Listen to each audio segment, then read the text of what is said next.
রবিবারের প্রচার জমজমাট, কিন্তু তাল কাটল দুর্গাপুরের আমরায়ে।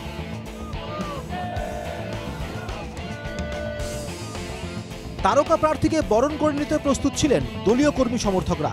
সেই সংবর্ধনা অনুষ্ঠানেই কে আগে প্রার্থীকে মালা দেবেন তা নিয়েই হাতাহাতিতে জড়ালো দলেরই দুই পক্ষ।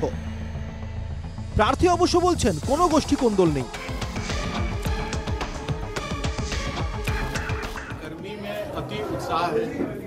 सब कोई अपनी तरफ से स्वागत करना चाहते हैं। उसी में कोई पहले करना चाहता था, कोई बाद में करना चाहता था। लड़ाई झगड़ा झंझट नहीं है, अति उत्साह, प्रेम, दीदी के लिए मन में सम्मान, उसको लेके कर्मी चाह रहा था कि हम पहले करें, बस झगड़ा नहीं था। ঘটনা সামনে আসতেই তৃণমূলের গোষ্ঠীদ্বন্দ্বকে হাতিয়ার করে ময়দানে নেমে পড়েন বিরোধীরা। আগে পার্টি সামলা, তারপরে দেখবি বাংলা।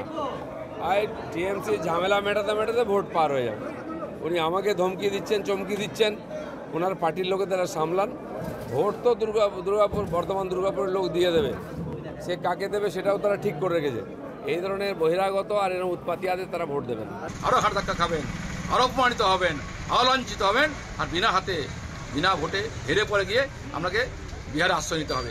সব বলে ছক্কার জন্য অপেক্ষা করুন। প্রথম বলেই ছক্কা হয়েছে, তারপরে আরও 5টা বল আছে, আরও 5টা বল ওদের ছক্কা খেতে হবে, আর ব্যালট বক্সে শেষ পর্যন্ত ছক্কা খেতে হবে। ড্যামেজ কন্ট্রোলের নামে তৃণমূল ওটা একটু ভোটের মজা। এগুলো যে একজন প্রার্থী এসছেন, আমি আগে মালা দেব, ওরা বলছে আমি আগে মালা দেব, এই ধরনের কিছু ছোটখাটো ঘটনা, এগুলো ইলেকশনের সময় যে দলের ক্রেজ বেশি, যে দলের বেশি, নিশ্চিত জয়ের নিশ্চয়তা একদম, মানে জানেন আজকের প্রার্থী কালকের সাংসদ।